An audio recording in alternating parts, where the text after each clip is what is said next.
Hello, everybody. Welcome to the Buckeye Weekly Podcast. I'm Tony Gerdeman here, as always, with Tom Orr. Tom, how's it going? Tony, get to talk about. We're talking about a whole series right now of who's going to be filling in and for these guys who Ohio State has lost. And this next one, it is big shoes to fill, both literally and figuratively. Yeah, very big shoes. We're talking about Kayden McDonald, who leaves after 3 years at Ohio State and leaves, Tom, as, without a doubt, the most active nose tackle in modern Ohio State football history. I guess you'd probably have to go back to like Jim Stillwagon when the game was very different as to somebody who was more active. But you are talking about a guy who finished fifth on the team with 65 tackles from his nose tackle position. That was three fewer than Caleb Downs, who finished third. That was four fewer than Arvell Reese, who finished second. He had 31 solo tackles this year. Arvell Reese had 34.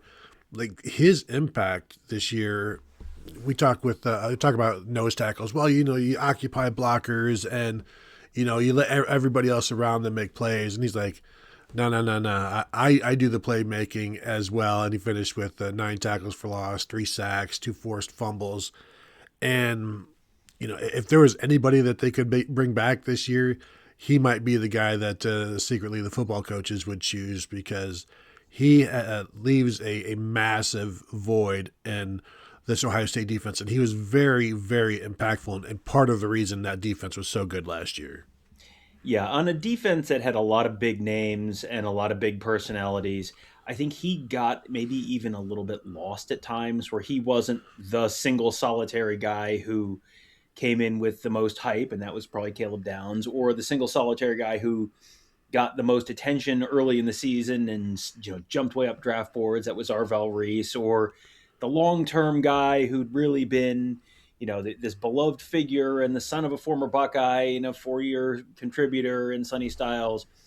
He wasn't even the guy that Ohio State fans were constantly frustrated with Davis and Igbinosun. He was just a guy who was in the middle of the line, and you sort of just assume that the middle of the defensive line is going to be, well, these are very talented guys, but you know what they're going to be, and they're not going to show up on the stat sheet. Caden McDonald was kind of the exception to that rule, as you said, Mm-hmm. and I think he is maybe one of the toughest players to replace on this defense. Where Caleb Downs is very difficult to replace in his own way, but Caden McDonald just does stuff that Caden McDonald and Caleb Downs are similar in that they just do stuff that you don't normally see out of that position and do it at a level that you don't normally see it at that position. So have felt, and I think I've said on this show a number of times over the last year, I think Caden McDonald was and still is a little bit underappreciated by Ohio State fans, but he may be someone who everyone appreciates and understands a little more once he's gone, and once it's like, why aren't they able to do the stuff they were last year? It's like, well, because that guy's in the NFL. Remember him? Yeah. Well, and there's going to be a lot of guys that they can say that about this defense, and they'll all be right as well. So then, in terms of the candidates to replace him, Ohio State went into the portal and brought in John Walker from UCF, who they're familiar with in recruiting. He's going to be involved. You've got Will Smith Jr., who was Cade McDonald's backup. Not the biggest guy, so you wonder how often can he hold up against, like, what's his limit? Does he have a snap limit, and they brought in a bunch of defensive tackles, of which you're looking for somebody who is nose tackle sized among who they brought in. And, we know J.J. Perez from Glenville, but he's probably going to take some time. I do wonder, you got a guy like Emmanuel Ruffin, who they brought in from, he's an Alabama native, and he's top 150 player, 6'4", 295 that he's listed at on the recruiting site. So you wonder if he's somebody that can grow into that. But I don't expect a true freshman to be all that involved. If they are, that's either great or terrible based on what they have. I guess in this situation, expecting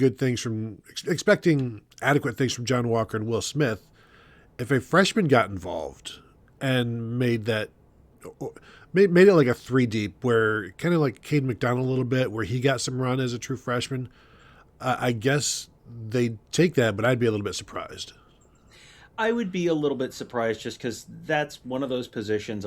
It's a lot like offensive line where there's just so much strength and just physical development that goes into, as well as the technique that goes into being able to play at a high level in those spots.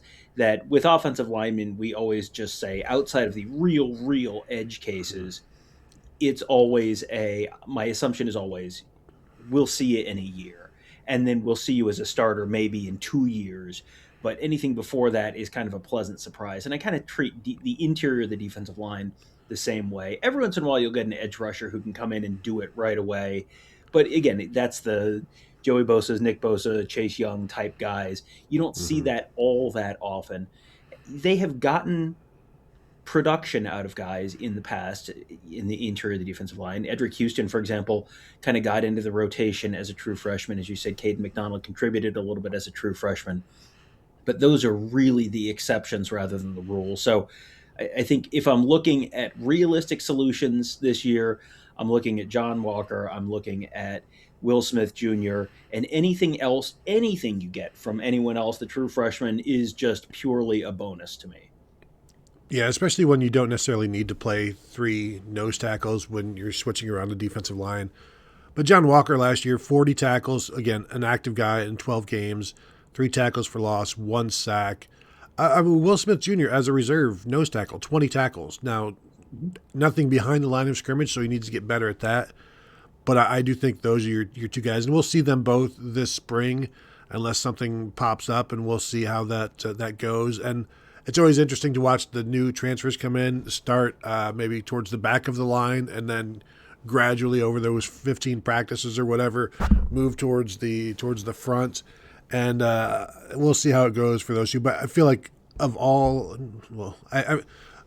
of the ones that we're going to do in terms of replacing these starters, this one's one of the more simple ones that we're going to do because it's John Walker and it's Will Smith Jr. And together, maybe they can equal Kaden McDonald. But again, you can't just expect that you will equal a Kaden McDonald because he is so rare. He was so rare. He's big. He's active. Now, John Walker, big as well. He's experienced. So at least you're replacing a third-year guy with other third, fourth-year guys who have seen it, who have been experienced, who have played. John Walker's at UCF, but it's Big 12. It's good enough. So what are you expecting from John Walker this year? I think he can probably be a good, solid, rotational, play at least half the snaps kind of guy at the very least. And, I'm going to be very interested to see this spring where he and Will Smith are sort of at the end of spring. Because as you said, the beginning of spring, the new guys are back of the line, and then, okay, where Will Smith is going to be almost certainly the starting nose on the first day of spring practice. When we're in there for practice 7 or practice 9 or whatever it is, and then when we're there for the spring game, where is it then? Where's the rotation then? I think you could see. I think the physical ability is probably a little greater from John Walker, and the ceiling might be a little higher from John Walker. But we haven't, as you said, it's the Big 12, so it's good. It's good power conference football, but it's also not Texas and USC and Iowa and Oregon and all the teams that Ohio State has on its schedule this year. So that's going to be a little bit of a jump up for him. And Will Smith, it's going to be a step forward for him as well. If they can get 85% of Kaden McDonald, just sort of in the aggregate from those two, this is the Moneyball movie. This is Kaden McDonald. He's off to the NFL.